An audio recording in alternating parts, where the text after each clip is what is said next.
With Donald Trump's return from Asia and dominating Chi with all kind of deals, with controlling fentanyl coming into the United States, mineral deals, energy deals, Chuck Schumer and the Democrats refuse to open up the government. With air traffic controllers not receiving pay, airline trips become more and more dangerous. Low-income families not receiving benefits to feed their family. Donald Trump wants to end the filibuster so the Republicans can open up the government. Sweet Karoline Leavitt joins Maria Bartiromo as she discusses the successful trip to Asia, tariffs that could affect the future of the United States, and the government shutdown. Take a listen. On her trip to Asia with President Trump is the White House Press Secretary, Karoline Leavitt. Secretary, it's great to see you. Karoline, thank you so much for being here. Thanks for having me, Maria. It's great to see you too. Congratulations on this trip. I'm going to get to Asia in a moment, but let's talk about the filibuster. You've heard from John Thune. He is not going to change it, but President Trump says he wants them to scrap the filibuster. Has President Trump spoken to Senator John Thune about this?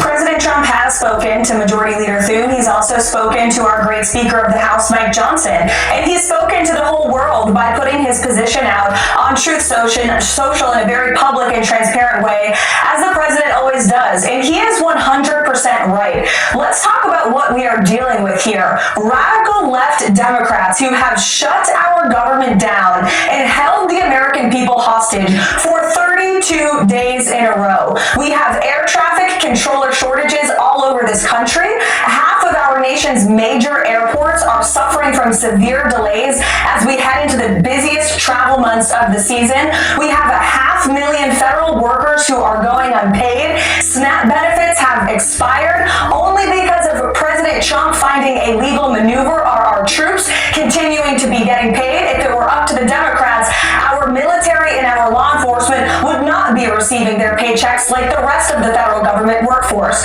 And Democrats are not showing any sign of wanting to reopen the government. They want to give taxpayer-funded benefits to illegal aliens. These are crazed people that President Trump and Republicans are having to deal with. And that's why President Trump has said Republicans need to get tough, they need to get smart, and they need to use this option to get rid of the filibuster, to reopen the government and do right by the American public. We know, Maria, based on the polling and based on common sense, that the vast majority of this country wants the government reopened. That's what President Trump is willing to do. That's what he wants, and he's willing to use any lever to make it happen. Well, it's got to happen soon. The government must reopen, or we are going to have a serious hit to the economy. If people stop flying because they're afraid it's not safe, and you've got air traffic control calling in sick, you're going to see a serious hit. Now, there's one analyst at Cowen and Company who says this government will likely reopen by November 14th,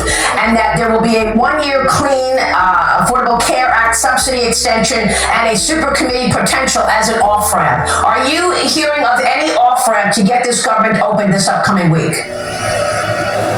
We certainly hope so. Look, we hope the government opens tomorrow. We have been saying this for 32 days in a row. The Democrats want to try to renegotiate the entire healthcare system that they created, by the way, and that's why they're holding the government hostage. They want to add $1.7 trillion of new spending and, again, give taxpayer-funded Medicaid to illegal aliens. That is a red line in the sand for President Trump and Republicans. He campaigned on ending that, and he did it with the passage of the One Big Beautiful Bill. And so Republicans and President Trump want to reopen the government, and then we can discuss tackling these very important issues before us. How can we fix our healthcare system? There is no one more committed to answering and solving that question than President Donald Trump. That's why you've seen him work tirelessly to negotiate good deals with Big Pharma to bring down the cost of prescription drugs in this country. That's why you saw him pass the largest tax cuts for working families and American consumers in history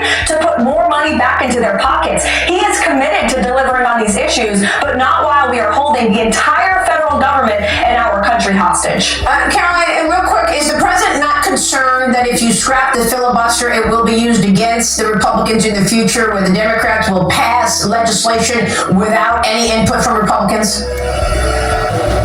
I think the president is realistic in realizing that the Democrats are going to do that anyway. You had two Democrats who were opposed to it, Kristen Sinema and Joe Manchin. And where are they? Neither of them are in the United States Senate today because they were pushed out by a far-left radical base that has completely taken over the Democrat Party. Again, these are radical left lunatics in charge of the Democrat Party today, and they will nuke the filibuster. They want to make Washington, D.C. and Puerto Rico states. They want to pack the Supreme Court. They don't care about our sacred institutions in our country. And so Republicans need to play tough and they need to play smart, and that's what President Trump thinks. One of the most important events of the upcoming week is the Supreme Court hearing on President Trump's tariffs and the use of the emergency to use those tariffs. I spoke with the president about it in my last interview with him 2 weeks ago. Here's what he said. Let's take a listen.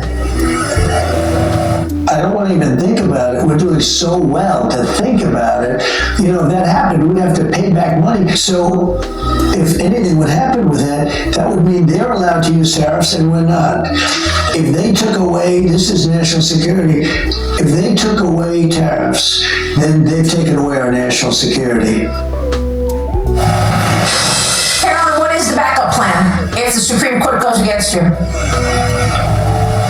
We do have backup plans, and the president's trade team is working diligently on those contingency plans. But ultimately, Maria, we are hopeful that the Supreme Court will rule on the right side of the law and do what's right for our country. The importance of this case cannot be overstated. The president must have the emergency authority to utilize tariffs. Look at what President Trump has been able to do by leveraging tariffs and leveraging the might of the United States economy. We are the #1 consumer country in the world, and every country around the world knows it. It's because of tariffs that President Trump has been effectively able to cut so many tailor-made trade deals with so many countries around the country. Look at what around the world. I mean, look at what he just did in Asia. You had Malaysia, you had Japan, you had South Korea. Trade deals all over the place, trillions of dollars of investments pouring into our country because of his effective use of tariffs. And it also is a key part of our national security. The president must be able to use this authority,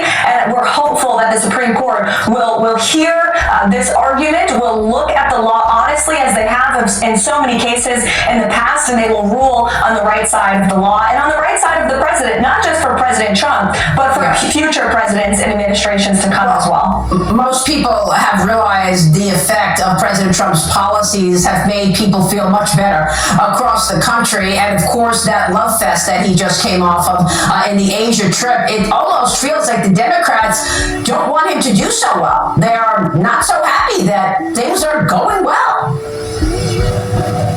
They don't. And it's really pitiful, Maria, because I see how hard President Trump works. He just flew literally around the globe, barely sleeping for days on end to advocate for America and all of our people, Republican, Democrat, Independent. He is cutting trade deals and peace deals and bringing trillions of dollars of investments. That means more job and opportunities in communities across the country, regardless of political affiliation. He is doing this for the betterment of the United States of America, and the reception he received from these countries around the world was remarkable. The world knows America is back, and we have a leader who has the highest respect from foreign leaders all over the world again. Well, we saw it. We watched it all, Caroline. It's great to see you. Thank you so much. We'll be watching.